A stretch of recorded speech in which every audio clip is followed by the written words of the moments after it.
Lideramos el camino de la opinión pública y buscamos que la cultura del debate alcance consensos y soluciones a los problemas de nuestro país.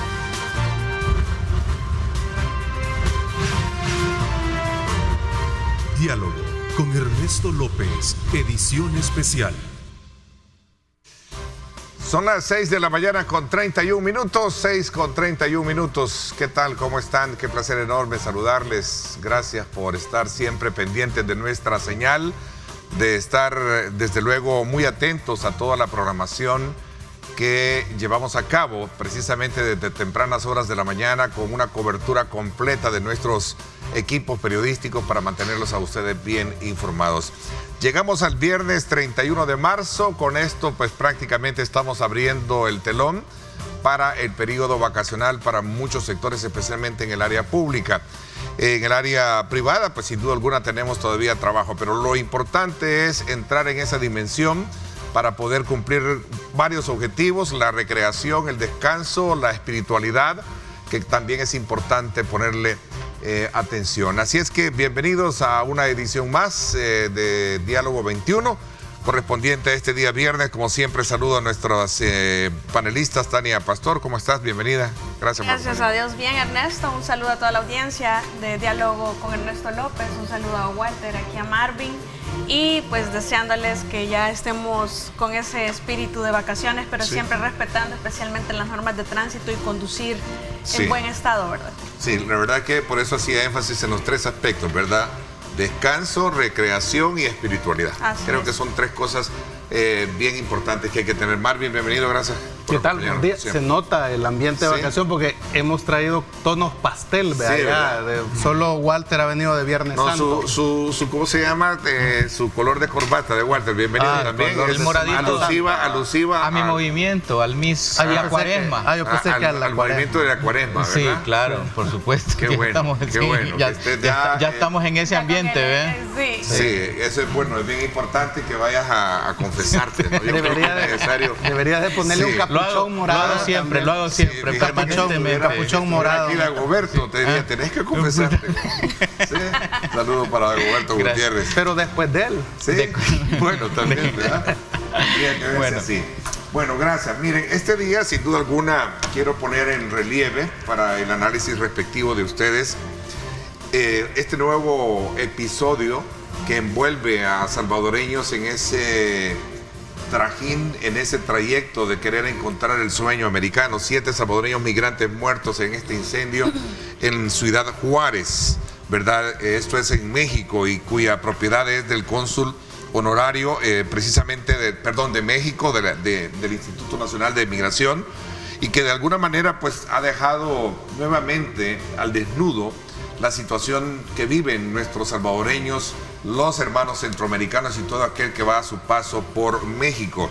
Las investigaciones señalan que hay desde luego mano criminal y que detrás de todo esto también existen responsabilidades. Yo creo que ese es un tema que no podemos dejar pasar por alto y otros que vamos a sumar a lo largo de esta hora y media en nuestro programa. Sobre todo porque el día de ayer se tenía previsto y se esperaba que la Asamblea Legislativa pudiese hacer una reforma a todo lo que significa la parte territorial de nuestro país, y desde luego esta no se llevó a cabo. Por esa razón vamos a entrar también con este otro tema más adelante, pero antes quería de alguna manera poner en perspectiva todo este tema que sin duda alguna tiene que ver con salvadoreños. Se hablaba al principio que eran 12 salvadoreños, ahora son 7 salvadoreños los que se han identificado, que están dentro de las cifras de personas que fallecieron en ese incendio, ¿no? Sí, bueno, mira, el tema de los migrantes realmente es un drama, o sea, es un drama permanente que yo creo que parte el alma desde todas las esferas donde tú lo quieras ver. Es un desgarramiento que te hiere, ¿verdad?, permanentemente, y a la realidad salvadoreña este drama de la migración la viene afectando desde mucho antes incluso del conflicto armado. Es decir, la migración hay que verla en toda su amplitud. A mí me llama la atención porque episodios como estos son impactantes, como también fueron impactantes hace un par de años cuando aparecieron en un predio de una casa abandonada más de 60 migrantes asesinados así con tiro de gracia, etcétera. Entonces, cada vez que suceden episodios de estos, nos preguntamos por qué de la migración. Entonces, yo creo que hay que ir a fondo en por qué ese asunto. Y las raíces ya las hemos hablado, las hemos discutido. Evidentemente, ¿verdad? Hay un asunto de pobreza, de miseria, de inseguridad, que se viene arrastrando. Eso desde décadas. Y cada gobierno ha intentado. Fíjense que, por ejemplo, esto del drama de los migrantes ha trascendido ya la parte política, la parte gubernamental, ya incluso es como un tema dentro de las artes, dentro de lo que es la estética, por ejemplo. La literatura, cantidad de libros sobre migración, películas, obras de teatro, etcétera. Es decir, todo lo que es la estética. Ya hay un hilo transversal sobre el tema de la migración porque es un drama. Entonces, ¿cómo enfrentar ese drama? Yo lo que veo es que los políticos utilizan la parte coyuntural para salir a flote, pues, en el sentido de lo que ha pasado, para entrar en el tema de los últimos días, los gobiernos que están afectados, ¿verdad? Honduras, Guatemala, El Salvador, todos los países de donde son los migrantes, bueno, le exigen a México, piden una investigación, incluso hasta llegar a tonos altisonantes, cuando México ha sido un país completamente abierto a los migrantes, desde el tiempo de los porque siempre ha permitido, independientemente de sus restricciones. La política migratoria de México ha sido una política de mucha solidaridad con los pueblos de América Latina, sobre todo cuando las dictaduras militares existían y habían cantidad, digamos, de migrantes, exilio político, y ahora que se ha dado este exilio o digamos, migración social, México ha estado abierto, evidentemente. Hay situaciones políticas complejas. Ahora, a mí me llama la atención que los gobiernos de estos países se quedan solo en la parte de la epidermis encima, no van a la raíz. Fíjate que hay una cosa importante y quiero precisar un punto. El gobierno actual se ufanaba mucho de que el país estaba tan bien, que había reducido la migración, incluso habían datos y cifras, después se fueron desmintiendo poco a poco, pero las raíces, lo que origina la migración, sigue estando aquí, que es pobreza y miseria, que es lo que hay que enfrentar. A ver, Tania, ¿qué piensas tú con todos esos elementos de juicio que plantea, en este caso, Walter, ¿no? Bueno, antes que nada, nuestro más sentido pésame para todas las familias de estas 7 personas, de estos 7 salvadoreños, bueno, de todos los que han fallecido, porque realmente son personas con derechos. Ojalá y tuviéramos esa voz que hemos escuchado en El Salvador o contra El Salvador a nivel internacional se pronuncie en relación a los derechos humanos, porque migrar es un derecho y es un derecho humano reconocido. Creo que esto es un fracaso del tema del tercer país seguro, ¿verdad? Cómo se ha sobrepoblado también Juárez.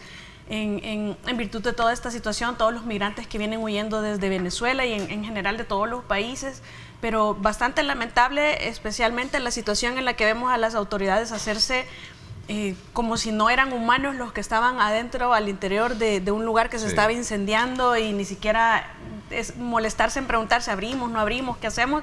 Los dejaron morir. Hay personas que ya están siendo investigadas, que ya fueron detenidas a raíz de este incendio. Pero sí me parece que es un fracaso de esta política, en donde incluso aunque la administración actual en Estados Unidos prometió ser diferente en relación al trato con los migrantes, pues lo que ha hecho en realidad es incluso agravar más la situación. Creo que las causas que generan la migración en El Salvador, al menos una se está reduciendo, que es el tema de la migración por causas de la violencia o de la inseguridad en relación a las pandillas. Por supuesto que hay otras más. El término de economía y de la satisfacción alimentaria de las personas es algo bastante duro, aunque se lo quieran atribuir a El Salvador. Es una situación mundial en la que nos encontramos. Los precios de la canasta básica están incrementando, aunque nuestra inflación sea menor, pues estamos trayendo los alimentos de otros países en donde la inflación está más elevada. Pero también tenemos familiares que se quieren reencontrar, personas que se quieren reencontrar con sus familiares en Estados Unidos. Ya se está cerrando un ciclo de adultos mayores que en esta coyuntura piensan en regresar, que son de aquellos adultos de los primeros quizás que se fueron y a cambio nos mandaron a las maras. Pero sí me parece yo estoy de acuerdo con el licenciado Walter, esto es un drama humano al que hay que prestarle mucha atención. lamentablemente siempre se utiliza para cuestiones electorales. Ya Estados Unidos apareció manifestando de que ya ven, no migren, porque por eso esto es lo que le pasa y no tienen que hacerlo, pero es un derecho humano. Migrar es un derecho y al parecer en algunos derechos humanos algunas personas como que sí les prestan interés, pero en otras, es decir, es tan selectivo hasta el tema de derechos humanos a nivel internacional y en cada país que hace sus críticas hacia afuera, pero teniendo el techo de vidrio tiran cualquier cantidad de piedras hacia todas direcciones. Lamentable. Ok. Bueno, hablando con algunos... ¿Qué piensas de estos dos puntos de vista? Primero lo que sucede es que creo que debemos de saber la historia de ese lugar. Por qué ese lugar existe y por qué estaban allí esas gentes. Ese resguardo. Que creo que es algo que se obvia en esto. Es como cuando, por ejemplo, se habla del campo de concentración de Auschwitz. Se culpa a los nazis, pero no se culpa a la empresa que lo construyó y que hasta les dio el gas para matar a los... ¿verdad? A los judíos. Sí, porque se supone que estaban en refugio, ¿verdad? Claro. Era un refugio. Entonces tenemos no que era hablar... una cárcel para decir que no podían salir. En teoría, ¿verdad? En teoría, sí. El punto es este. Ese albergue en Ciudad Juárez es el resultado de la presión de Donald Trump a los gobiernos de México, Guatemala, Honduras y El Salvador. Eso hay que decirlo claro.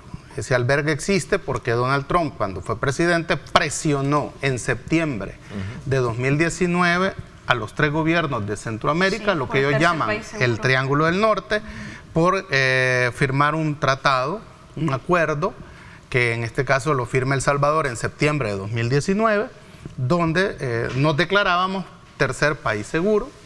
Y el acuerdo era que en México se iban a contener a los centroamericanos y les animaban a los centroamericanos a que se entregaran a estos lugares para solicitar asilo. Entonces, ¿y qué esperaran ahí? La respuesta. A nadie le han dado asilo. ¿Verdad? Esa es otra cosa. En el caso de México entiendo que sí. Pues sí, pero hablo de nosotros los centroamericanos. Se los niegan al 99%. De acuerdo. Entonces, muchas de esta gente se salían de ese albergue, fíjate, a vender a los semáforos, a limpiar parabrisas, o sea, hacer algunas monedas. Entonces, lo que hicieron las autoridades, exacto, y es cierto, es cierto.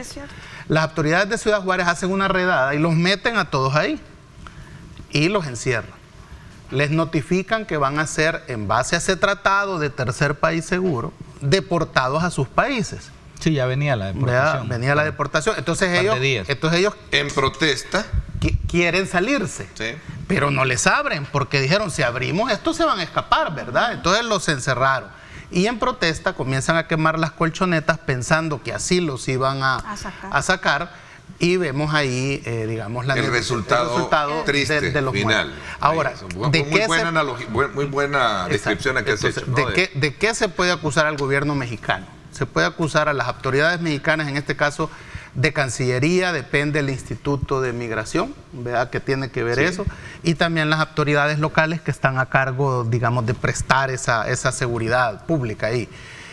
Les puede acusar de negligencia del Estado, eso está más que claro, y algunos colegas en México están manejando eso en relación a lo que debe de responder el gobierno de López Obrador. Sí, hubo negligencia porque si lo que vemos en el video que estamos pasando, vemos ahí la parte de los custodios, pues prácticamente no siendo se puede indiferentes a lo que podría estar pasando adentro, que era un infierno. Y quiero aclarar que también ha surgido en el debate.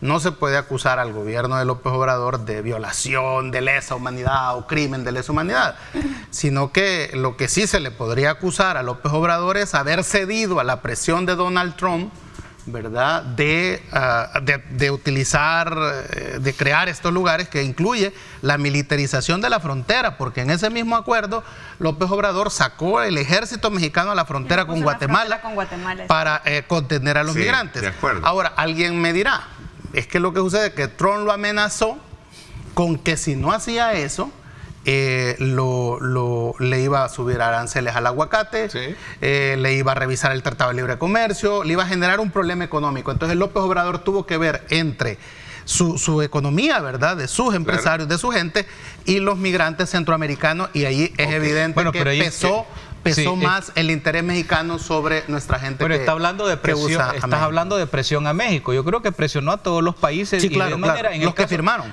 Claro, y en el caso de, fíjate que en el caso del Salvador a mí me llama la atención, porque precisamente cuando se da esto, se maneja toda una narrativa bien interesante observarla, porque yo creo que lo que está de fondo en todo esto, en todos los gobiernos, y aquí no se excluye nadie, ni desde México, Guatemala, el actual en El Salvador, en Honduras, o sea, yo creo que está cargado de una gran hipocresía política. O sea, es decir, todos los gobiernos manejan una gran hipocresía, porque este tema de la migrante es una papa caliente, es una papa caliente. Incluso yo acabo de tener en mis manos un libro sobre, digamos, el manejo del Papa Francisco sobre las migraciones.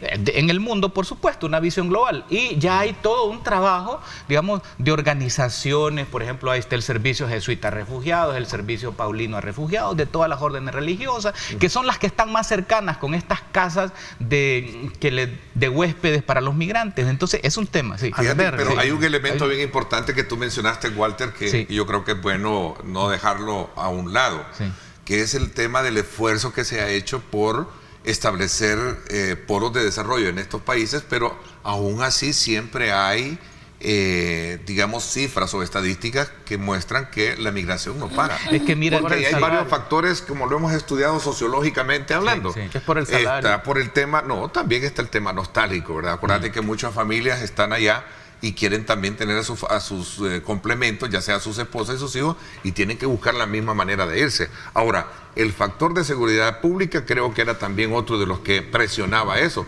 Entendería yo que ahora ya no existe mucho el tema de la seguridad pública. A ver, ¿qué piensas? Solo para reaccionar rápido. Lo que pasa es que como yo sostengo que en este tema hay una gran hipocresía de todo el mundo, que el manejo. Porque si quieres resolverlo, tienes que ir a la causa que realmente que es la pobreza, digamos. Incluyendo México en claro, claro. Y todos los países, bueno, en América es una migración completa. Entonces, ¿qué es lo que pasa en esto? Que no le quieren entrar, digamos, a ese modelo económico que genera exclusión y pobreza. Por ejemplo, tú hablas del Salvador. ¿Verdad? Sí, tú hablas del Salvador, pero yo te pregunto, mira, ¿qué han hecho aquí los gobiernos? Hablemos desde Saca para acá, digamos, hasta ahora.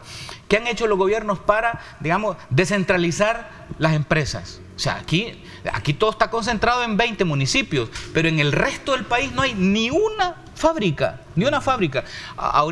Ayer presentó la ministra de Economía una iniciativa para no tener impuestos a lo que tenga que ver con software y toda la tecnología.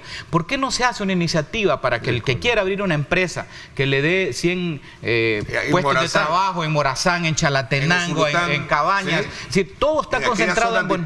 Claro, ¿no? Ahí sí es donde digo yo que está realmente atacando a la migración, atacando las causas y las raíces. Completamente de acuerdo. Punto, ¿no? Sí, el modelo económico al final del día es lo que genera más diferencia o una brecha cada vez más grande, y especialmente después de la pandemia, con todo lo que ha sucedido a nivel mundial. Además, lo que sucede que todavía no tenemos la encuesta, ¿verdad?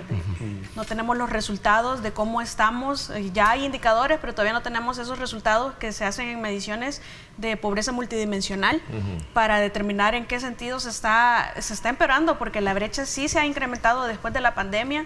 Esa brecha entre los ricos y los pobres. Está el último informe de encuesta de hogares múltiples de la DIGESTI. Esta es la única que tenemos. Es la única, ajá. Que es del año pasado. Sí, incluso necesitamos también el censo poblacional, desde cuándo. Es decir, hay una serie de factores que incidirían de forma directa a poder darle, digamos, respuestas, sí, pero para eso, es decir, te serviría para planificar una respuesta. Porque, es decir, necesitamos saber dónde estamos parados para saber hacia dónde nos podemos dirigir. Los censos son eso, significa el instrumento por el cual tú puedes definir una política pública enfocada a las necesidades que estamos mostrando. Y yo iría incluso más allá, un censo también de empleados públicos, porque tenemos derecho a saber a dónde están, quiénes son, qué hacen, cuántos son especialmente, porque esa es la gordura que hace falta en inversión pública también, es parte. El debate en México es cruel contra López Obrador, y yo creo que es cierto en esta oportunidad, porque él incluso participa en una marcha siendo candidato en Los Ángeles contra las cárceles que habían, que eran jaulas.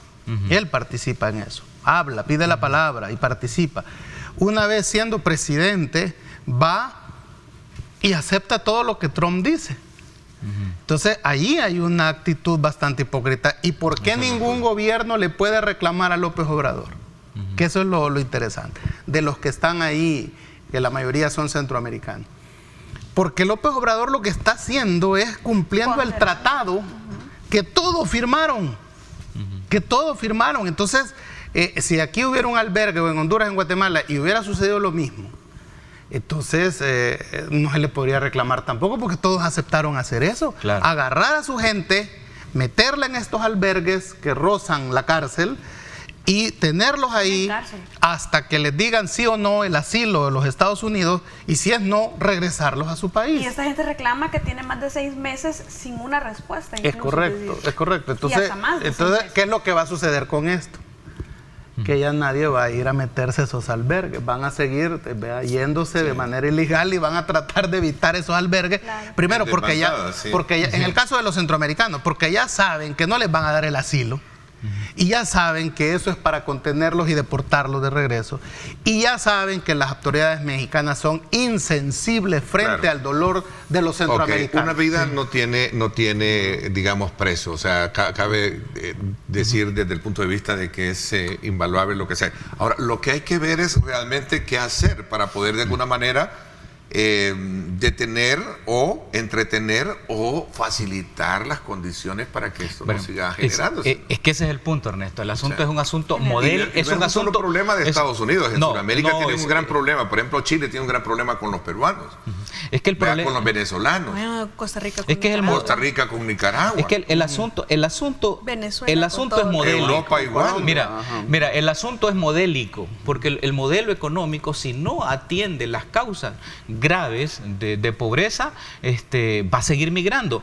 Decía la licenciada Pastor que no hay datos, no hay encuestas, pero sí tenemos, ¿verdad? Por ejemplo, el Banco Mundial reveló hace 2 días un informe donde dice que El Salvador va a necesitar ayuda alimentaria, que las oculten, que las oculten, sí, pero que las oculten y no lo quieran decir es otro problema, que las oculten y no lo quieran decir. Aquí hay una realidad seria, dice el Banco Mundial, que aquí en agosto se va a requerir ayuda alimentaria para los salvadoreños, es decir, hay una alta pobreza, hay una realidad impactante. Ahora, hay que aclarar eso un poco. Es cierto, pero es en este aspecto. Mira, la ayuda alimentaria que se va a requerir no es para el pueblo salvadoreño, es para los sectores agrícolas que se les va a acabar sus zonas rurales, y evidentemente también, Walter, para la gente pobre que no va a poder comprar los alimentos que van a ver porque van a estar más caros. Hablan los datos pero no es a todos nosotros. No lo matices, Marvin. No son matizarlo. 800,000 salvadoreños. No, pero es que el informe eso dice, el informe dice, yo lo leí. Exacto, 800,000 salvadoreños que entran en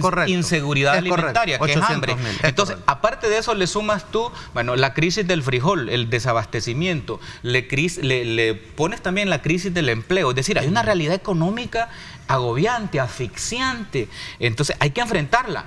Y es preocupante porque dentro de esos 800,000, déjame decirte, un aproximado de 250,000 personas son del departamento de San Miguel.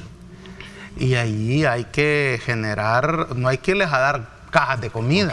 Hay que regresemos para la cerrar el ciclo porque yo creo que lo que tú estás planteando es sobre la necesidad de crear condiciones favorables para evitar este tipo de migración. Es que todos los documentos lo dicen, Ernesto, incluso la misma Ciudad Juárez, ya que mencionas que parte de la responsabilidad del acuerdo que hubo entre el expresidente Donald Trump y las condiciones que puso para Triángulo del Norte y México, bajo la presión de que si no les iba a cerrar las fronteras, ¿verdad? O les iba a subir los aranceles. Obviamente allá al otro lado hay otro problema con él, precisamente, que se conoció esta semana y que me gustaría también, ¿cómo se llama? Concatenar, es decir, inhalar el tema de... que tiene que ver con este juicio histórico que se le está abriendo también a él allá en los Estados Unidos. Pero quisiera un poquito, no sé si me voy a entender, desde Ciudad Juárez, comprender ese fenómeno desde el punto de vista social, como tú lo estás viendo, y económico. Hay algo, para cerrar el tema de la migración. El mismo López Obrador le ha planteado a Estados Unidos que para contener la migración de Centroamérica se necesita un plan Marshall, y ha hablado de la cifra de $500,000 millones para invertirlos en Centroamérica, para que la gente no se quiera ir para Estados Unidos, porque hay fuentes de trabajo, hay polos de desarrollo, Y en ese sentido El Salvador debería de plantearse, además de la capital, tener otra capital dentro de El Salvador, o otra ciudad pues dentro, con el mismo nivel de San Salvador de desarrollo, para que haya y se distribuya esta migración y mejor opten por irse al oriente, se queden otros en San Salvador, pero que no sea la primera opción irse del país. Pero prefieren financiar guerras. Pero ese es el, por ejemplo, por Ucrania, y además ese es un error de concepción, Marvin, porque estar pensando y concibiendo que la solución va a venir de arriba, manden miles de millones. No, hombre, aquí hay que crear modelos más solidarios, modelos de comercio justo, modelos de impulsar la agricultura, modelos, o sea, es decir, pero que surjan desde acá. Es decir, en todo caso viene ayuda, crédito, lo que fuera, pero pensar de que ya nos va a venir un plan Marshall, nos va a venir Alianza para el Progreso. Hay una realidad. Esa es una visión imperialista, Marvin. Pero eso es lo que sucede, que hay una idea, hay un problema cultural en nuestros países, y es que queremos el sistema, ¿verdad?, capitalista. Llamarle como... Queremos. Pues sí, encomillarlo, ¿verdad? Entonces, encomillarlo. Queremos el sistema capitalista. Sí. Entonces, nadie quiere esos modelos socialistas, comunistas, o sea, esa solidaridad, esa cooperativa, esa cosa. Nadie quiere la solidaridad, eso es raro. Pues sí, en materia económica, en materia económica es una realidad en este país. Tenés que pensar en modelos más propios. Sería lo correcto. Por ejemplo, un modelo de economía solidaria Guanaca. Por ejemplo, un modelo de comercio justo. Pero ¿a dónde están los economistas que van a pensar esa teoría económica? Te puedo dar no el libro. Lo hacen, porque todos los economistas, fíjate bien, o se alinean con el capitalismo o se alinean con el colectivismo. Entonces, esa es una visión maniquea de las cosas, Marvin. Pero con los economistas que tenemos, bueno y malo. Tú has oído entre los economistas que vienen a los paneles de opinión pública expresar que hay un nuevo modelo económico salvadoreño que ellos lo han creado. ¿Has oído que algunos te hablen? No, te hablan, unos critican un modelo, otros critican el otro modelo, otros te hablan de que hay que fusionar, pero no hemos creado, los economistas no han creado un modelo económico a la salvadoreña. Existe un libro que se llama precisamente así. De don Salvador Arias. Bueno, Salvador Arias lo insinuó, pero está Economía Solidaria, ¿verdad? Que el Atlas de las Américas, que lo publicó, de la economía era, ¿verdad? Sí, es el de Salvador Arias, ¿cómo no? No, pero sí existe ya planteamientos teóricos para construir un modelo más solidario, más justo, en donde no exista, digamos, esa voracidad capitalista. Hay un modelo, antes de irnos a pausa, te recomiendo que lo leas, que es la economía participativa. Sí, también. Léelo, pero hay que pensar y que cuando ya te pones a plantearlo, y lo ves en cómo están las estructuras en el país, vas a chocar con un montón de gente que no va a querer una economía muy pensativa frente a ese debate que ustedes tienen. Bueno, un saludo especial a nuestro buen amigo Julio Valdivieso, ¿verdad? Bueno, se le extraña, que iba a por estar acá, pero se durmió. Se le pegó la COVID. Saludos a tu equipo. Gracias, un abrazo, Julio. Lo extrañamos por acá. Ahorita está en pijamas todavía. Sí, también. Bueno, nos vamos a la pausa y cuando regresemos nos quedamos con el tema de Trump, ¿verdad? Que es otra gran noticia, hablando del norte. Vamos a la pausa, gracias por estar con nosotros. 7 en punto.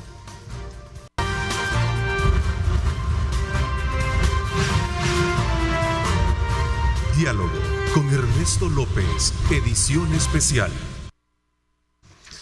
Bueno, gracias nuevamente por estar con nosotros. A ver, no sé, continuamos con ese debate muy importante que tenían ustedes dos. Solo un minuto, Ernesto, es que me acordé. La raíz sociológica es punto de discusión, matizada desde la perspectiva, según lo que tú dijiste, que Marvin la tiene. Claro, es que lo que pasa es que Marvin decía que no había teorización sobre esta economía solidaria. Criolla. Yo le dije que sí, criolla. Y fíjate que me acabo de acordar del libro de Aquiles Montoya, ¿verdad? El gran economista pues de la UCA, que en paz descanse, Aquiles Montoya. Él escribió el libro llamado Economía Solidaria.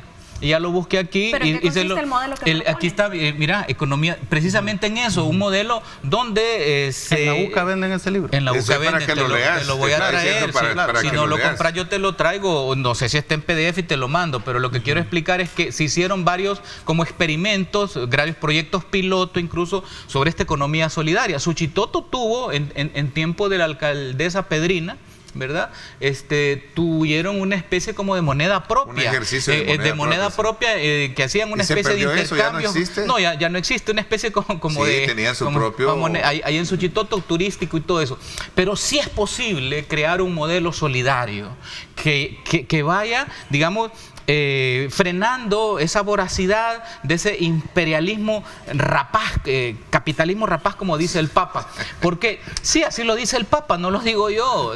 Dice capitalismo salvaje, dice el Papa Francisco, perdón. O sea, ¿cuál es mi planteamiento en todo esto? Mira, no surgirían, si tenemos una economía solidaria donde se piensa en el campesino, donde se le promueva, se le impulse, etcétera, se distribuya también mejor la tierra. Mira, no tendríamos esta escasez de frijoles que tenemos ahora, que está basado en la importación, ¿verdad? Y en este momento, ¿quiénes son esos importadores que salen ganando? No son los campesinos, entonces hay que promover. Es una economía diferente. Pero lo vas a conseguir el libro. Claro, es interesante leer, no lo había leído. Economía solidaria, Aquiles Montoya. Porque fíjate que cuando cae la Unión Soviética surge el Parecón, unos economistas de Harvard que deciden crear un modelo que se diferenciara del capitalismo liberal. Salvaje. Ajá, y de la economía centralizada, que era lo que veníamos, ¿verdad? Que era esto, lo es. Sí.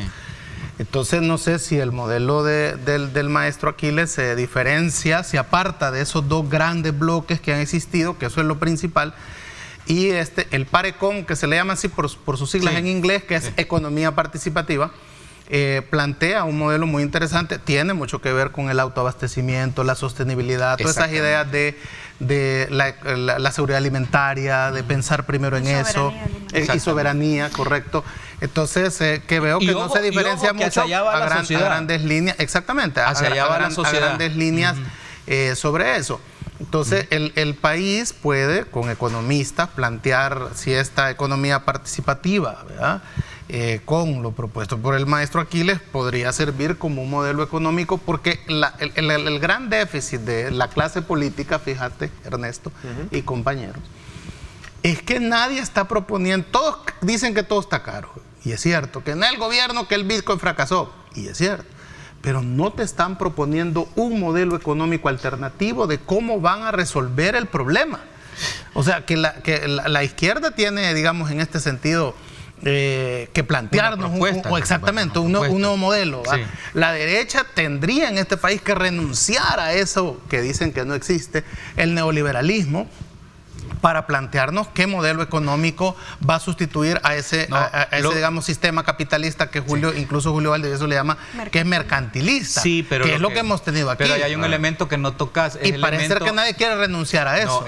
No tocas un elemento que es un sujeto en toda esta relación económica, que son las élites económicas oligárquicas. Claro. Que mira, se han quedado calladitas porque están haciendo negocio. La reforma tributaria. Veamos un poquito, Tania, ¿cuál es tu impresión? Regresemos al tema de este caso del norte. Sí, ahí, perdón, vamos al norte. Si los que tienen más realmente aportaran más, y no a nosotros que aportamos... En relación a lo que ganamos, ¿verdad? Aportamos más. Pero cada dólar que ellos nos pagan lo costemos nosotros. Nosotros estamos prácticamente costeando los gastos estatales y todas las políticas. La economía participativa plantea eso. El expresidente Donald Trump fue imputado por la Fiscalía neoyorquina por un pago para comprar el silencio de una actriz. Dos cosas interesantes en relación a ese tema. Entiendo que el presidente, no sé si producción puede conseguirnos el tuit del presidente, parece que el presidente dijo algo sobre eso. Creo que sí, pero vamos a ver, Tania. Sí, bueno, en primer lugar, no tengo recuerdo de un señalamiento anterior de la utilización o del lawfare en el mismo Estados Unidos, dentro de Estados Unidos, porque, bueno, lo que está pasando es en realidad lo que se critica hacia afuera, pero ahora está sucediendo adentro. Se está apartando a un contendiente electoral muy fuerte. Evidentemente los demócratas no están de acuerdo o sienten temor por lo que representaba Trump. Incluso el mismo DeSantis es el que hace la crítica hacia adentro, que qué terrible es que en Estados Unidos se estén con situaciones antiestadounidenses, lo enuncia él, utilizando la justicia para persecución política. Ahora, que eso sea o no sea, lo cierto es que es un candidato presidencial fuerte, incluso va contra DeSantis, pero me parece muy interesante que dentro de mismo Estados Unidos ya hayan políticos que tengan el valor de criticar la utilización del derecho, de la justicia, de todo el sistema para apartar a los contendientes. Y en segundo lugar, pues en realidad, sí, para nosotros, después que se nos ha criticado tanto en estos países, especialmente aquellos que reconocen o que quieren decir que en El Salvador hay persecución política, pero no la hay en otros países donde evidentemente sí la hay, creo que es de que conozcamos todo cómo funcionó, cómo inició, porque es que aunque sea cierto, vemos siempre una utilización selectiva del sistema para atacar a contrincantes. Eso sucede en el mundo entero y no está exento a Estados Unidos, y lo que esperamos, pues la misma crítica que se hace en todos los países, que se haga ahora en Estados Unidos por lo que está pasando. Mire, yo no, el presidente hizo dos sí, tweets sobre eso ayer. El primero era sobre que imagínense qué pasaría si en El Salvador se capturara a un líder de la oposición y se le metiera preso, algo así. Pero ¿verdad? Contendiente presidencial, porque líderes de oposición ya hay detenidos. Eso es un destacado. ¿Por qué le puso destacado? Por eso y después tuiteó sobre que Estados Unidos pierde credibilidad en la arena internacional. Sí. O porque esa moral para criticarlo. ¿Qué es lo que está planteando? Que es tu tesis, ¿no? Sí, no, pero fíjate que eso se derrumba. Sí. Todo esto se derrumba porque en Estados Unidos, yo recuerdo, y ustedes también lo recordarán, el juicio que se le hizo a Bill Clinton, hombre. Si Bill Clinton fue sentado, ¿verdad?, en el Congreso. Entonces, Bill Clinton fue sentado en el caso de Mónica Lewinsky. No, por ejemplo, es decir, entonces venir a decir ahora que no, si la justicia norteamericana. Y no se acuerdan ustedes del presidente que fue destituido por aquella investigación del Washington Post, ¿te acuerdas? Nixon. Del presidente Nixon también. Del Watergate. Que el Watergate, que fue enjuiciado, digamos, y fue obligado a renunciar por unas escuchas telefónicas en donde él hablaba de cierta manipulación con los medios y la oposición y ocultar información, básicamente. El nombre de Gate a varias investigaciones. Entonces ahí tienen ustedes dos casos de la justicia norteamericana sobre presidentes, ¿verdad? Que, digamos, lo de Trump yo no lo calificaría en esa lógica, ¿verdad? Porque el presidente Trump en ese comportamiento... ¿En qué lógica? ¿De ser histórica? No, okay. En la lógica que él ha tenido un comportamiento misógino. O sea, Trump ha sido demandado por más de 7 mujeres en Estados Unidos cuando era candidato, ¿verdad? Que había unas de tocamientos, otra de acoso sexual. Cuando era candidato le salieron todos esos casos. No, incluso el presidente actual. ¿Verdad? Entonces esos pero casos, no se le ven algunos de a Biden. A Biden. En el caso todo eso está en una computadora de su hijo. Sí, pero yo lo que quiero desmontar, es decir, lo que quiero yo desmontar, es decir, ¿qué hay detrás de todo esto?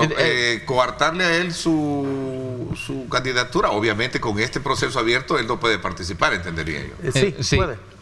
Hasta que no esté juzgado, no puede. Porque ahora sí. Concluye para que entre. Mira, lo que pasa es que, desde mi punto de vista, para tratar de explicar lo que está sucediendo con Trump, hay que entender un elemento bien importante que casi no se habla.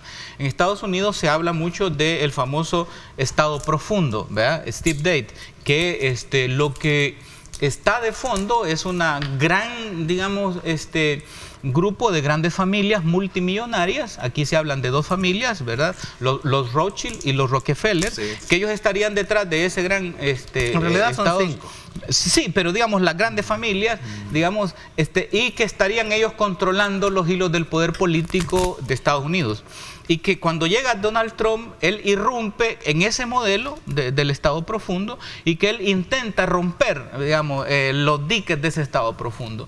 Y se le van con todo, pues. Entonces ahí hay dos visiones. Entonces supuestamente, dicen algunos que es teoría de la conspiración, ¿verdad? Hablar de eso, de Estado profundo, pero se supone que el Estado profundo, digamos, ha entrado en terror porque va Trump, ¿verdad? Entonces le han buscado de alguna manera que existía y entonces aplican, digamos, esto de la justicia. Es una teoría que existe. La otra es que también el gobernador de la Florida ya es como un fuerte candidato, que por cierto ha salido a defender a Trump y dice que él no lo va a entregar a la justicia federal si se lo solicitan, o sea, no lo va a enviar.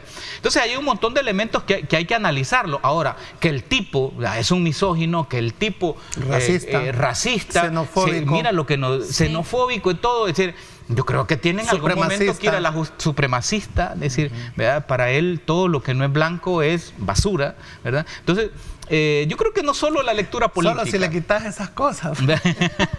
Entonces, mira, hay un montón, además como nos trató.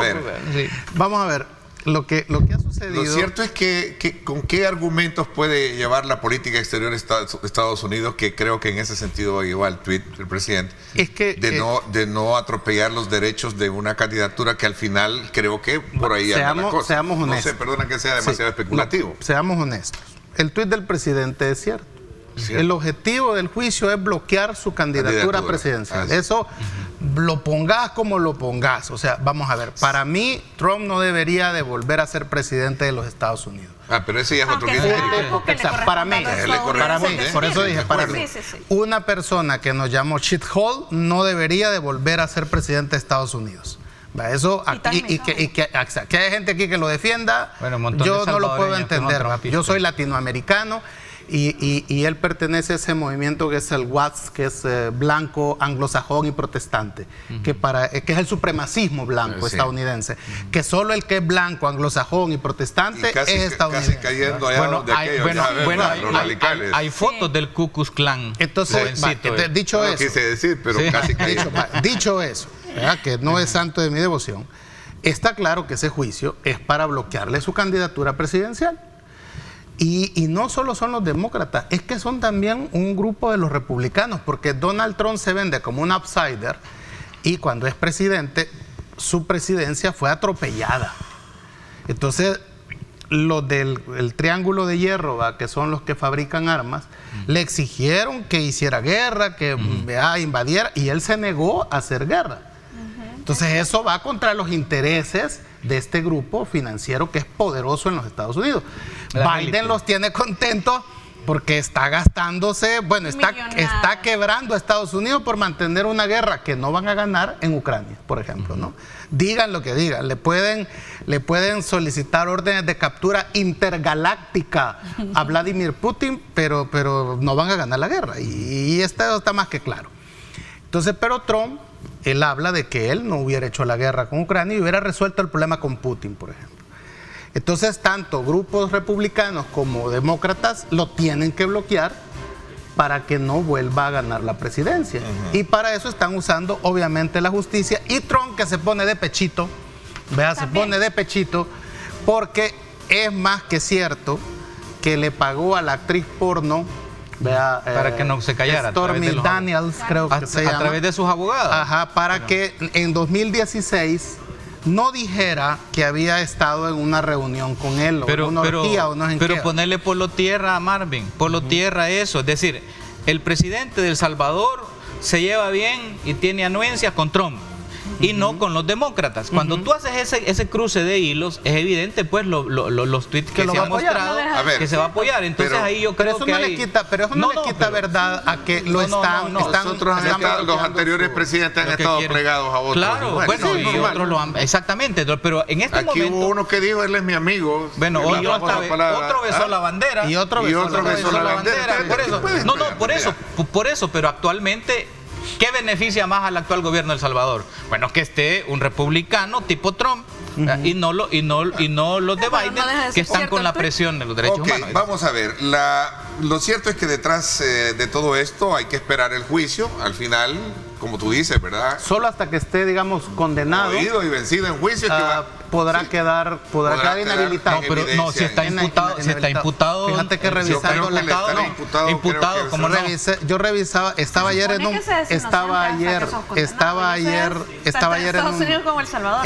en un programa programa en Nueva York hablando sobre ese tema y el otro contertulio explicaba que la ley, la palabra cuando regrese, que la ley especificaba que podía ser candidato solo hasta que estuviera condenado, era que no podía ser, por la presunción de inocencia. Entiendo que no se puede, pero bueno, vamos a esperar. 7:18 minutos, vamos a una pausa y regresamos con más.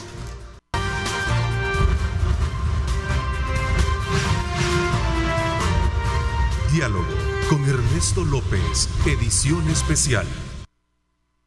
Bueno, gracias nuevamente por estar con nosotros. Detrás de cámara, el behind, hay un gran debate. ¿Cuál? ¿Quiere hablar de un cuadro? No, es que yo le digo, ponerle Polo Tierra, le digo Polo Tierra, al final, pues sí, porque es importante. Mira, nosotros hemos sido repúblicas bananeras, ¿verdad? Y cuando Estados Unidos estornuda, aquí nos da gran gripe, gran neumonía completa, ¿verdad? Y entonces no podés ignorar eso. No podés ignorar también de que por allá apareció un cuadro votado, güey, porque no puedes decir que sos una nueva encuesta que se dio a conocer esta semana, por cierto, por parte de, ¿cómo se llama? La Fundaungo, ¿verdad? Habla importante, sí, y el Yudop también. Fueron dos, sí. Sí, arroja bastantes datos importantes, Sí, bueno, claro, no sé si Tania quiere comenzar. Bueno, ¿Quieres abrir un poco Sí, me llama la atención la forma en la que se estructuró Bueno, dos cosas. Uno, sí me parece muy grave, que con esto sí quiero comenzar, el hecho de que la gente no entienda qué es democracia, no sepa qué es justicia, no sepa qué es Estado de Derecho, qué son los derechos humanos. Esto nos da como un indicador hacia dónde necesitamos nosotros comenzar a mejorar el asunto, porque ciudadanos que entiendan mejor sus derechos los exigen con más fuerza, y eso lo hemos visto en países de primer mundo, y si realmente queremos convertirnos en uno, tenemos que comenzar por ello. Pero la manera no es yéndole a decir a la gente esto está bien, esto está mal, porque entonces lo que querés es exigir que la gente piense como vos. Si lo que pretendemos es educar a la ciudadanía, hay que ir a las bases, hay que ir a donde están en las comunidades más sencillas, donde están los más pobres, y tratar de ver en qué se les ayuda a generar condiciones para que puedan asimilar este tipo de conceptos que evidentemente esto sí, no es como la seguridad que no se come, es decir, la gente no le interesa esto en este momento, es preocupante, por supuesto que es gravísimo, pero me parece también un error, un desatino, ir a inducir a la gente a que conteste cosas que yo ya tengo sentadas por cierto, o que son premisas que yo deseo afirmar, y haciéndoles preguntas sugestivas. A mí me parece de verdad confundir más a la gente, es decir, criticar al gobierno porque quiere confundir a la gente con la campaña mediática, con los medios, etcétera, pero a la vuelta yo hago encuestas, estoy intentando hacer exactamente lo mismo que yo critico. Y le dicen a la gente, ¿cuál es el principal fracaso del régimen de excepción? Le estás diciendo a la gente, mire, hay fracasos, ¿cuál de todos usted cree que es el principal? Le estás sugestionando la respuesta. Hay que dejarlos ser libres, y lo que pretendemos es que aprendan, no es diciéndoles esto es malo, esto es bueno, sino que hay que enseñarles, hay que educarles, hay que ir a las bases, así como se acabó el esclavismo, como se lucha por la igualdad de derechos de la mujer, hay que ir a educar allá en los cantones, a todos, pero hacer una encuesta en donde tú estás teledirigiendo al ciudadano que te conteste con una premisa que tenés formada y encima hacer la interpretación con un sesgo increíble, realmente a mí me parece que se está con eso obviando o estás anulando completamente lo que es importante, que la gente no sepa qué es democracia, que la gente que no sepa qué es justicia, qué son derechos humanos, qué es Estado de Derecho, pero por otro lado te están diciendo también que entienden perfectamente del debido proceso. Es decir, es como hasta contradictorio y ofensivamente contradictorio realmente que te digan la gente no entiende qué es democracia o la gente no entiende qué es derechos humanos, pero la gente sí entiende qué es debido proceso. Miren, es decir, es un sinsentido completo, porque me consta a mí que la gente no comprende en realidad qué es el debido proceso, pero eso sí lo entienden a efectos de determinar que ese es uno de los principales fracasos. No sé si se le dieron una lista de selección, mire, este fracaso, elija uno, ¿verdad? Porque para que la gente haya entendido que el debido proceso, algo que no saben qué es, sí lo sea, pero después digan más adelante, tampoco saben qué es justicia, es decir, un contrasentido con una intención de dirigir el pensamiento de la ciudadanía, y a mí me parece también igual de grave el hecho que no sepan qué es justicia, al hecho que en las encuestas se les esté sugestionando a contestar de forma que confirme premisas que los encuestadores tienen ya fabricadas, prefabricadas. Incluso se escuchan las explicaciones por parte de la directora del UDOP en cuanto a esta encuesta, y se puede percibir que, es decir, hasta se confunde cuál es la parte de la explicación de la encuesta y cuál es su opinión personal. Entonces, el mensaje al final, lo que quiero decir es que es tanto el sesgo o tanto el odio, la polarización, tanto de un lado como del otro, los que defienden todo o los que anulan y critican todo, que hay mensajes importantes que tienen que transmitir, que los anulan completamente cuando los inundan o hacen toda esta información, opinión personal sobre datos que son importantes que conozcamos y que manejemos.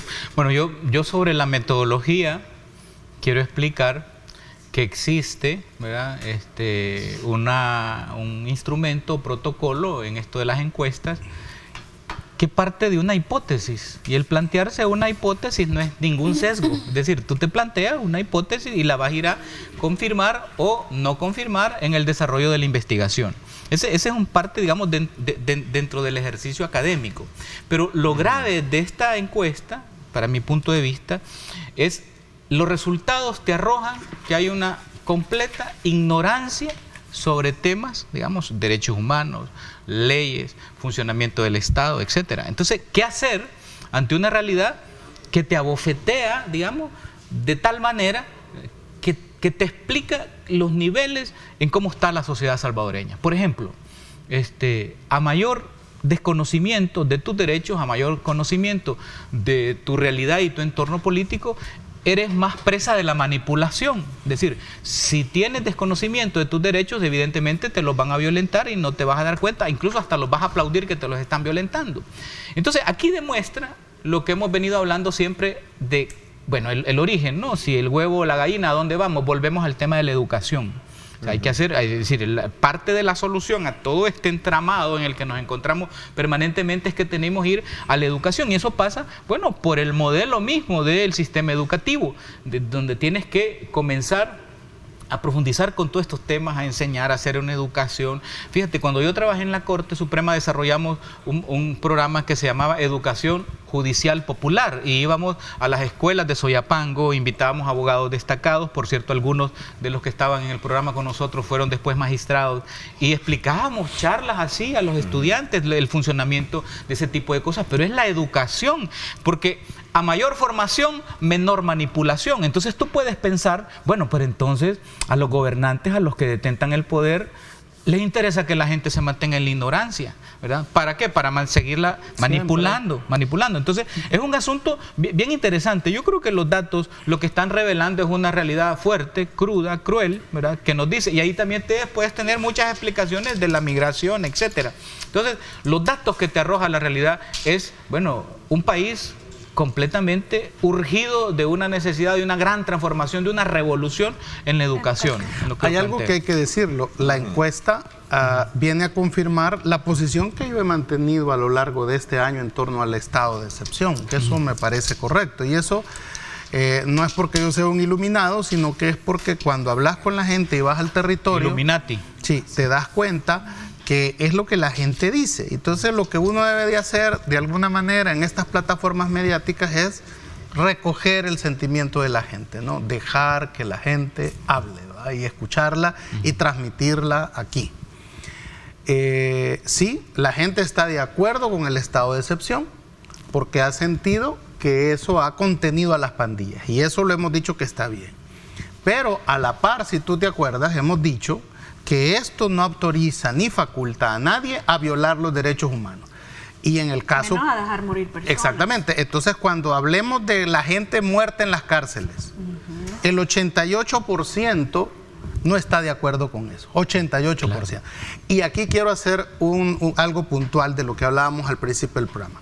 Si vamos a estar indignados porque se mataron y fue negligencia del Estado mexicano en Ciudad Juárez dejar morir a 7 salvadoreños o más, también debemos de indignarnos de que muera gente en nuestras cárceles. ¿Te estás refiriendo al gobierno? Exactamente. O sea, Si el gobierno mexicano va a ser el responsable de aquello, aquí también los funcionarios de las cárceles son responsables de esas muertes. Correcto. Y lo dice la encuesta, 88% no está de acuerdo que no se informe o que haya muerto gente en las cárceles. ¿Qué más está en contra de la gente? La cantidad de enfermos que se maneja, el dato que hay. No está de acuerdo que se le detenga. Hay informes de la Procuraduría de Derechos Humanos, ¿no? Claro, claro. Entonces, si vamos, pero ojo, si Ciudad Juárez está malo, también está malo aquí. ¿Verdad? O sea, es una cosa que es lo que hemos dicho y el 88% confirma eso en la encuesta. Un 74% no está de acuerdo que después de las 72 horas no te expliquen o no te retengan de que esos temas, y no te digan dónde estás, no le informen a tu familia. Ahí la Procuraduría tiene una gran deficiencia, exactamente, con el término del derecho de defensa, pero me parece que esas preguntas que son ya más relativas a mero procedimiento, tanto administrativo como tratamiento procesal dentro de un juicio o dentro de un proceso, ya son preguntas que si tú las descontextualizas, la gente te va a contestar cualquier cosa, tanto a favor como en contra. Por eso te digo, me llama la atención que digan, no entienden que es justicia, pero entienden que es debido proceso, es contradictorio. Que también el régimen, esas preguntas son peligrosas. Las orden de captura sin orden judicial, por ejemplo. Pero ese tema es grave. Un 73% dice que no está de acuerdo. Sí, pero es que ellos presumen que las detenciones son arbitrarias. Si es que hay facultades constitucionales para que las autoridades encargadas de la seguridad pública detengan ante el cometimiento flagrante de delitos. Eso no es arbitrario. Pero no podemos decir, pero se está hablando de los capturados inocentes. Pero, ¿y cómo sabe ¿cómo sabe cuáles son? Por la presunción de inocencia. No, por supuesto, pero es que ellos presumen que los 3.000 que denunciaron en una organización no gubernamental de los que están más ayudando, de 3.000, pero 5.000. Sí, digamos que las 5.000 denuncias, ellos presumen que las 5.000 son personas inocentes. Sí. Y esa es la narrativa. Cuando explican los casos, dicen los 5.000 son inocentes. No es cierto. Has planteado un tema Tampoco interesante. los 68.000 detenidos son criminales. Pregunta de examen, licenciado. Sí. Vamos a ver, si solo podemos ser detenidos en flagrancia y con orden judicial, en el caso del estado de excepción, cuando detienen a alguien solo, párate ahí. Eso es una requisa personal que también está en la Constitución. Y vos me pareces sospechoso y te voy a llevar. O sea, un pandillero es un flagrante cometedor del delito de pertenecer a una agrupación. Y si no lo sos, igual te lleva. Es que los cuatro... Se supone que los que están detenidos, eso puede haber sucedido al inicio, pero en el caso de los juzgados especiales, se supone que ya los están llegando los juzgados especiales que se han creado, los juzgados especiales de crimen organizado, algo así se llama. Sí. Entonces, esto les da facultad hoy a la Fiscalía que si te presentan y no has investigado nada, puedas estar otros 6 meses más. Ese es un defecto ya de la investigación y es completamente atribuible a la Fiscalía General de la República. ¿Quién va a pagar por eso? Por supuesto que el Estado. Lo hemos dicho aquí varias veces. Aquí hay 3 filtros. El primero es el policía que está en la calle. Porque el policía que está en la calle no puede detener a uno solo por llenar un requisito numérico de detenciones. La gente no somos números. Somos seres humanos con derechos. Y hay casos probados que se ha hecho y se ha hecho siempre. En El Salvador eso es una realidad, no es actual. 2, el filtro que hace la Fiscalía General de la República. Lo hemos dicho en este panel muchas veces. Si falló el policía, pues entonces la Fiscalía tiene que revisar las pruebas que la policía le aporta, porque en realidad si el policía tiene flagrancia, debe sustentarle a la Fiscalía porque fue detenido en flagrancia. Y 3, el juez, cuando la policía no le lleva nada al fiscal, el fiscal no le lleva nada al juez, yo creo que lo que corresponde es que se le otorguen medidas a las personas. Pero entonces por eso te digo, son 3 medidas. Así, eso es. En muchos casos, sí, entonces dirijamos la pregunta hacia cómo funciona el sistema, pero no le estés afirmando a la gente que todas las detenciones son ilegales o que todas las personas detenidas que denuncian son inocentes. Y porque es una falacia y es una ofensa a la inteligencia. Y ojo, ya hablemos de los inocentes, ¿verdad? Los que son criminales. Los que son probados inocentes. Que no se tiene que probar la inocencia. Es decir, no vayamos a cometer el error de creer que la inocencia se debe probar. Alguien dijo eso, parece, ¿verdad? Que había que probar la inocencia, ¿verdad? No es cierto. Mira, yo quiero agregar en este tema. Sí, bueno, está bien, como tú digas, porque sí. Al retorno tomo la palabra. 7:34 minutos. También el Tribunal Supremo Electoral ya convocó a contratación de la empresa que estaría llevando a cabo todo el proceso de voto electrónico en el exterior. Además, ya adecuó parte del presupuesto que en su momento se le había asignado. Son temas también ahí vigentes. 7:34, vamos a la pausa y regresamos con más.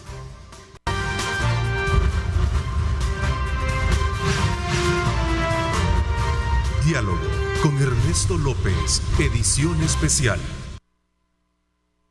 Bueno, gracias nuevamente a usted por estar con nosotros a esta hora de la mañana. Saludos muy cordiales a nuestros buenos amigos salvadoreños que nos sintonizan precisamente en los Estados Unidos. Gracias por estar pendientes de nuestra señal. Sí, solo quería hacer un cierre con este asunto de las encuestas.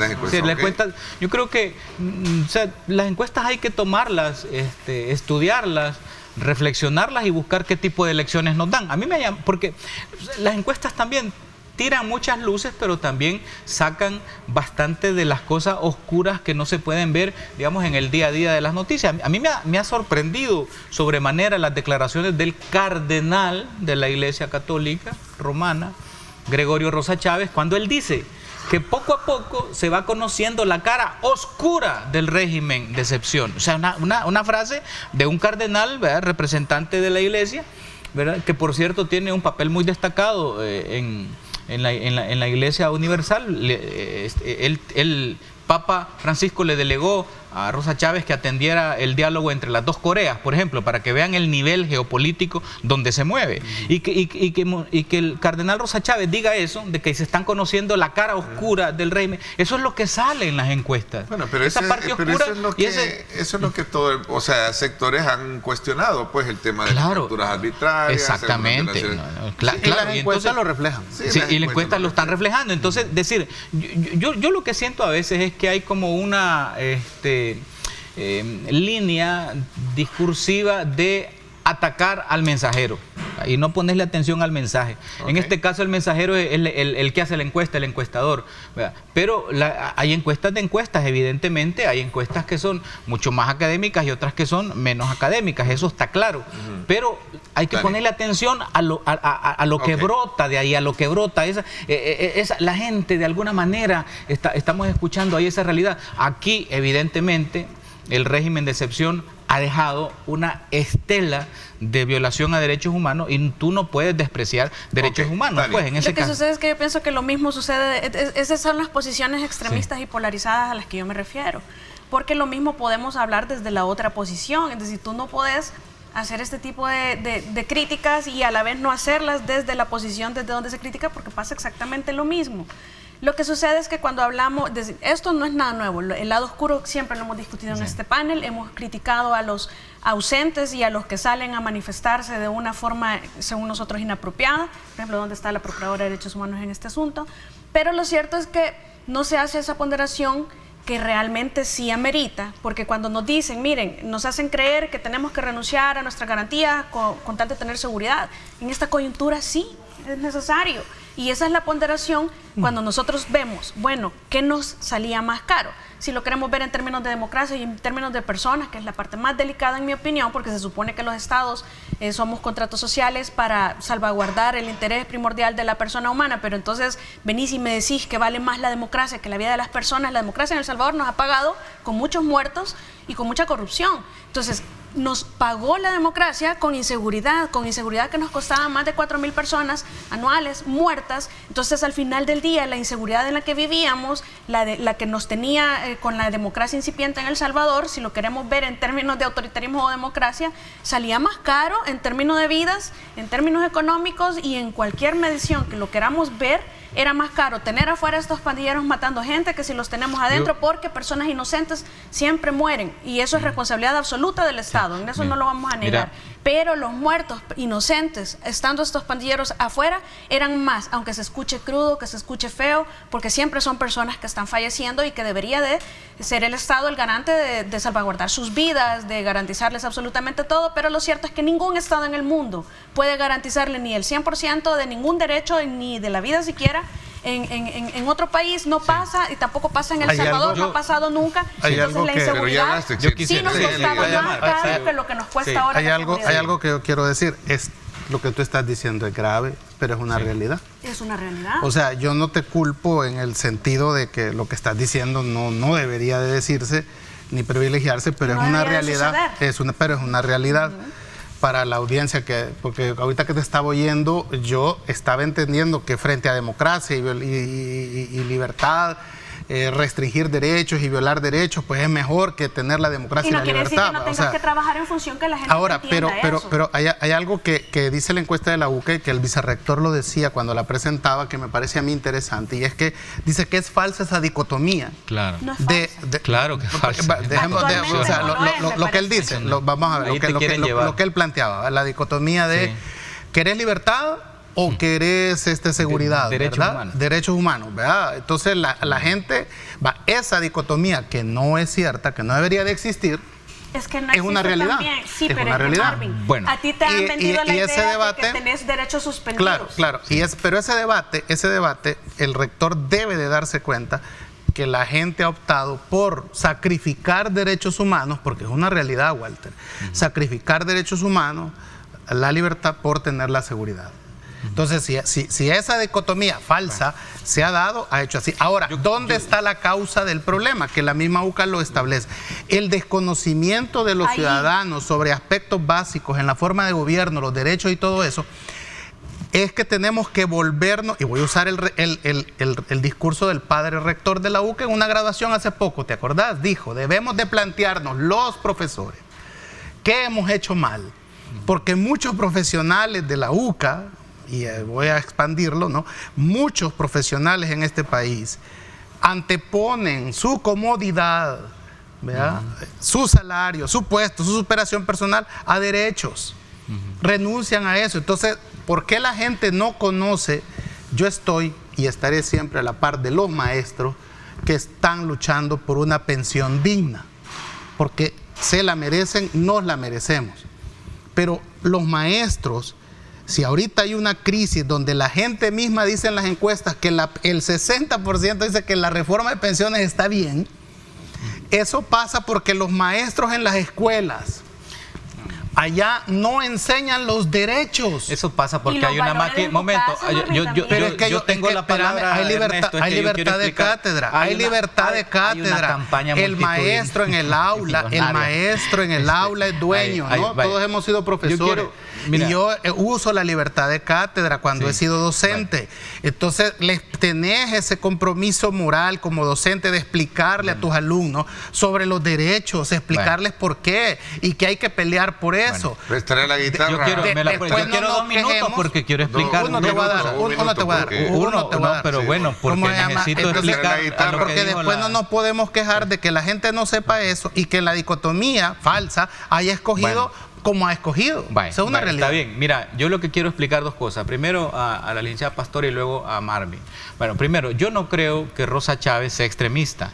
Yo no creo que Amnistía Internacional sea extremista. Yo no creo que ONU Derechos Humanos sea extremista cuando plantean eso de derechos humanos. Mira esta frase del cardenal. Dice, poco a poco, dice, es preocupante ver y lo que está pasando porque la realidad está maquillada por una maquinaria de propaganda multimillonaria y muy eficaz. Ahí te explicas por qué la gente dice 62% a las pensiones. Hay una maquinaria multimillonaria eficaz. Amnistía Internacional señala violaciones masivas de derechos humanos. La ONU cuestiona a un año todas las violaciones de derechos humanos. El portavoz de Naciones Unidas, no es una ONG, es la Naciones Unidas, allá donde fue el... Hay procesos abiertos, lo que yo te decía. Sí, pero lo que quiero decir es que no es una cuestión aquí maniquea de que sos extremista o no extremista, sencillamente es una lectura de la realidad. Si tú le preguntas no, al otro, pero no lo tiene vas a encontrar la misma posición absolutista. Pero te está diciendo Rosa Chávez que hay una maquinaria multimillonaria. Tú no la puedes obviar. Entonces, si en los datos de la encuesta te aparece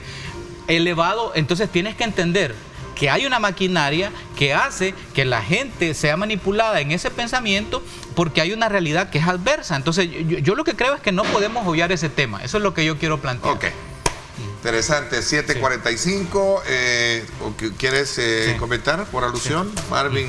Yo fui aludido, pero es importante decirlo. Yo creo que si hay un problema de que no sepamos nuestros derechos y que la gente no sepa qué es qué cosa, es porque en clases, en las aulas, en las escuelas, en lo que sería literatura y lenguaje, no sé, estudios sociales, no nos han enseñado los derechos. Sí, Marvin, Claro. pero también... Claro. Y esa Tú puedes responsabilidad saber de derecho, pero los si no tenés maestros.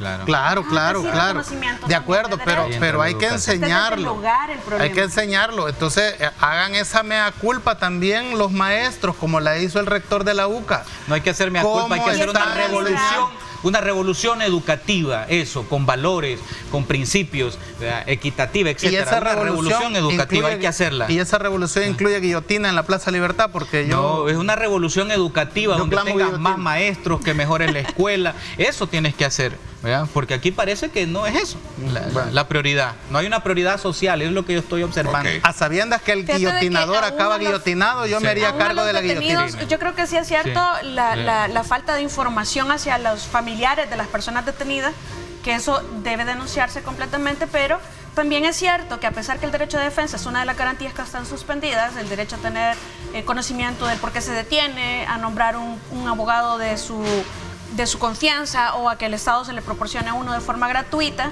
a pesar de eso, a las personas que se les detiene, se les dice por qué se detienen y se les nombra defensor público dentro de los 15 días desde que comenzó el régimen. Entonces, es relativo. Yo creo que el déficit está más en la información hacia los familiares que en realidad en relación a los derechos o garantías suspendidas, porque al final no les está afectando a todos cuando nos dicen, miren, tenemos 365 días de garantías suspendidas.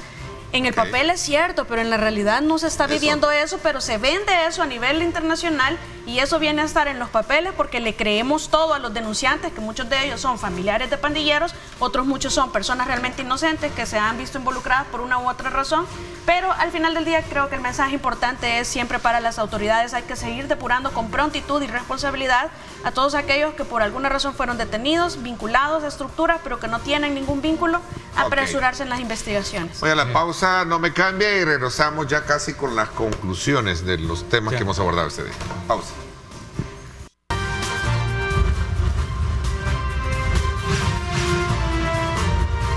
Diálogo con Ernesto López, edición especial. Bueno, aquí estamos ya hablando casi de candidaturas, ¿verdad? O de, mejor dicho, del proceso de elecciones, no candidatura, proceso de elecciones. El voto en el exterior listo ya para poder lanzar. Sí, lo que hace falta es la reforma de la reducción de municipios, que en la encuesta de Fundaungo estaba hablando Marvin, que la gente, en tema de diputados está a favor, pero extrañamente o de forma sorpresiva, en el tema de alcaldías quedaron empatados, Marvin. ¿Cómo Sí, Bueno, es ¿cómo que fue eso? la encuesta de Fundaungo a mí me llama mucho la atención porque yo hubiera esperado, porque a nivel de debate mucha gente dice, no, la gente está en contra de que se, La reducción de municipios. que se reduzcan municipios. Pero en la encuesta de Fundaungo prácticamente hay un empate donde un 43% está a favor, en contra, y un 48% está a favor. Incluso es un empate donde gana el a favor de que se reduzcan los municipios, lo cual deja abierto el debate para quienes nos están escuchando e incluso para que Fundaungo nos dé una explicación a qué le atribuyen ellos ese resultado. Sí nos sorprende el resultado de los diputados, donde el 80% está de acuerdo en que se reduzcan a 64 o 60, como ya eso debería ser finalmente... suficiente para que Bueno, se haga Mira, pronto. yo lo que creo, digamos, es que, bueno, no estamos listos, Ernesto, porque, por ejemplo, el Tribunal Supremo Electoral sigue sin padrón en el voto del exterior, lo dijo un magistrado ayer, no tienen el padrón para el voto en el exterior, sigue esa gran duda, ¿va? Que está ahí, como esa cosa que está flotando, ¿qué onda? ¿Cuántos van a votar y qué ondas ahí? ¿Por qué un mes? Etcétera. Lo otro ya están licitando, tú lo dijiste ahora, Sí, para bueno, las de hecho empresas, no, ahí está están públicamente, hoy se ya en hace carrera. el llamado, ¿verdad? Claro, Es y entonces como ya una hay bastante, convocatoria o sea, ya a digamos licitar. el movimiento ese electoral ya empezó, los rejuegos y todo ese tipo de cosas, y vamos a entrar, digamos, en un periodo de alta tensión y alto estrés electoral. Incluso eso va a permear todos los otros niveles de la vida nacional. Bueno, y es lógico, pues una elección bien importante. Ahora, yo sigo insistiendo que esto de los municipios y reducir los diputados y la alcaldía, yo creo que se tira la noticia, se empieza a olfatear, se están estudiando, y porque todos esperábamos ayer que al final aparecieran con eso, y estábamos pendientes de esa posible reforma. No pasó. Bueno, se pueden hacer muchas interpretaciones, no les da el tiempo, no están preparados, no lo han preparado bien, están buscándolo, lo pueden hacer, igual tienen todos los diputados para hacerlo. Ahora, Yo no me quedaría solamente con lo del estudio que dices tú de la Fundaungo, de que están casi empatados. Digamos, hay en ciertos sectores, por ejemplo, de la ciudadanía. Yo estuve el fin de semana en Quesaltepeque, por ejemplo, La Libertad. Y ellos no se conciben que los vayan a sumar a otro municipio. De hecho, incluso algunos hablaban de protestar sobre eso. Dicen que Opico lo van a unir con San Matías y otros municipios también. Entonces, hay, pero toda esa especulación. eso parte de que hay, digamos, una idiosincrasia, una identidad. Yo creo que ahí es lo que los ha detenido. O sea, porque están haciendo estudios, se tira la bomba noticiosa y tú vas a encuestar, se llaman sondeos. Y los sondeos les están diciendo, espérate, el problema es que los tiempos electorales ya no te dan. El tribunal ya les informó a los partidos de que van a haber consejos municipales en los 262, pero igual, no, sondeos de la parte de encuestas de la parte gubernamental, entonces propios de los partidos. Propios y extraños, como la de Fundaungo. Claro, entonces te deja eso. Ahora, si estás empatado... Y es público el resultado. Y si estás empatado, tú te decidirías. Yo creo que se la están jugando. Pero además hay estudios que presentaron, ahí se conocen. Es decir, quieras o no... Permíteme, donde dicen de que si se hace la reforma, beneficiaría, en los diputados, beneficiaría a Nuevas Ideas, a nivel de diputados, se quedaría con un 80%, si elimina residuos y cocientes, entonces es probable que lo hagan también. Lo que sí está claro es de que no es tan contundente la fusión de municipios como lo es la reducción de diputados. Y es lo que hemos mantenido, y es se supone, ¿va? Y es lo que hemos venido diciendo nosotros, ¿se acuerdan? Yo en lo personal estoy de acuerdo en la reducción de diputados, vean, no le veo problema a eso, pero en el caso de la reducción de municipios, y esto lo digo recorriendo el departamento de San Miguel, la gente hay que preguntarle si está de acuerdo o no, porque la mayoría de lo que tú escuchas es que no están de acuerdo que desaparezcan sus municipios. Entonces, para tomar una decisión... ¿Has sondeado tú eso? Pero fíjate, en territorio. Yo creo que cualquiera. Es que ¿sabes qué es lo que sucede? Es que, acuérdate que tienen que haber candidatos a alcaldes de los municipios, ¿verdad? Entonces, cuando estás organizando un departamento, tenés que plantearte llevar un candidato a alcalde. Entonces, ahí hablas con y ese tema sale.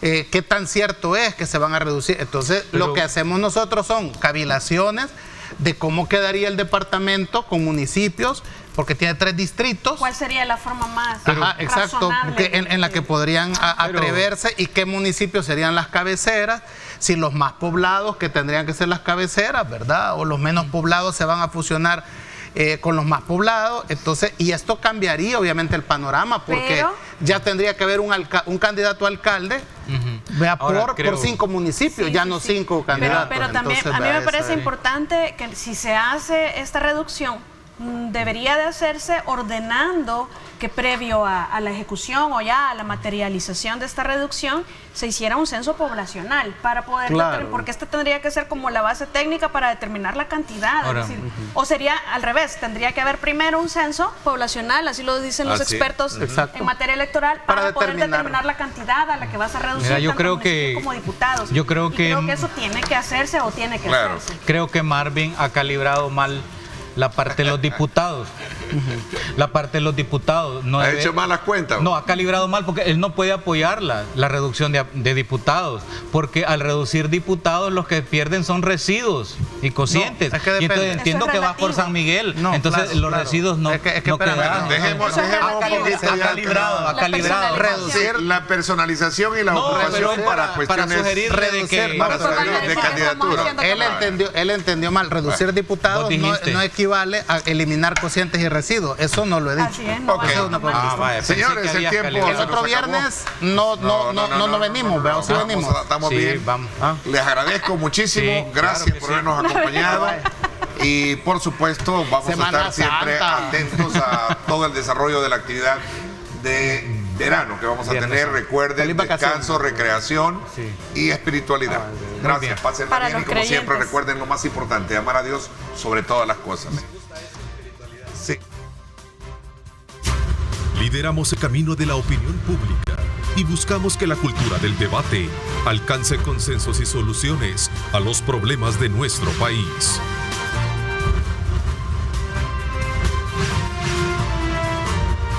Diálogo Con Ernesto López, edición especial.